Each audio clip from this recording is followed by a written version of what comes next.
Focus news में आपका स्वागत है। नजर डालते हैं आज की खबरों पर। दिल्ली में डॉक्टरों की हड़ताल, चौथे दिन मरीज अस्पताल छोड़ने को मजबूर। एम्स में निकला कैंडल मार्च। देश की राजधानी दिल्ली में डॉक्टरों की हड़ताल चौथे दिन भी जारी रही। सफदरजंग से लेकर राजधानी के तमाम बड़े अस्पतालों में उपचार मुश्किल हो गया है। देर शाम तक स्वास्थ्य मंत्रालय के बाहर डॉक्टरों का विरोध प्रदर्शन चलता रहा। नीट पीजी काउंसलिंग में देरी के खिलाफ डॉक्टरों की हड़ताल सोमवार को चौथे दिन भी जारी रही। इसके चलते मरीजों का अब अस्पतालों में उपचार काफ़ी मुश्किल हो चुका है। स्थिति यह है कि सफदरजंग सहित राजधानी के तमाम बड़े अस्पतालों से मरीज छुट्टी लेकर जाने को मजबूर हैं। हालांकि दिल्ली एम्स में डॉक्टर की हड़ताल नहीं है, लेकिन यहाँ मरीजों को एडमिशन भी नहीं मिल पा रहा है। प्रयागराज में पीएम मोदी बोले, योगी सरकार ने गुंडों और माफियाओं को उनकी सही जगह पर पहुँचाया। प्रयागराज में आयोजित मातृशक्ति महाकुंभ में प्रधानमंत्री नरेंद्र मोदी ने योगी सरकार की जमकर तारीफ की। पीएम मोदी ने कहा, योगी सरकार ने गुंडों को सही जगह पहुंचाया है। यूपी में सुरक्षा भी है और अधिकार भी। इस नई यूपी को वापस अंधेरे में कोई नहीं धकेल सकता। प्रयागराज की पुण्य भूमि से हमारा यूपी आगे बढ़ेगा और ऊंचाइयां छुएगा।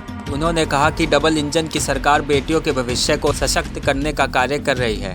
5 साल पहले यूपी की सड़कों पर माफिया राज था।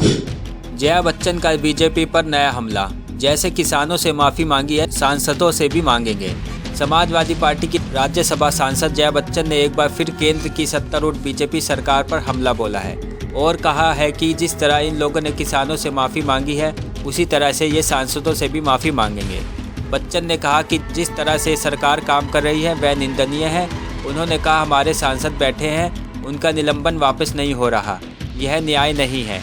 लेकिन इस सरकार से उम्मीद करना बेकार है। इन लोगों ने किसान से माफ़ी मांगी है, अब इन सांसदों से भी माफ़ी मांगेंगे। कोलकाता नगर निगम चुनाव में टीएमसी की बड़ी जीत। 19 दिसंबर को हुए कोलकाता नगर निगम टीएमसी चुनाव में लगभग 64% मतदान हुआ था। चुनाव नतीजे के बाद 23 दिसंबर को कोलकाता का नया मेयर चुना जाएगा। गुरुवार को कोलकाता के महाराष्ट्र निवास में टीएमसी के नवनिर्वाचित सदस्य नए मेयर का चुनाव करेंगे।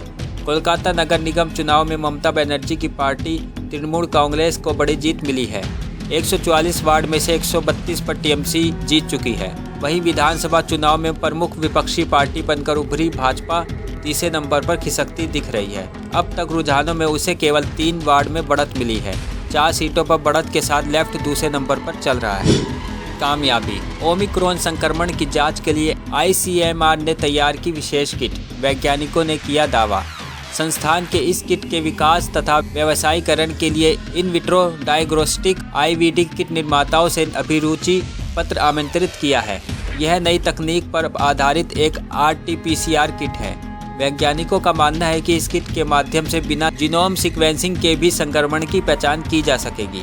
भारतीय आयुर्विज्ञान अनुसंधान परिषद आईसीएमआर के वैज्ञानिकों ने कोविड-19 के नए वेरिएंट ओमिक्रॉन का पता लगाने के लिए एक विशेष किट तैयार की है। वैज्ञानिकों का दावा है कि इस किट के माध्यम से ओमिक्रॉन संक्रमितों का आसानी से पता लगाया जा सकेगा।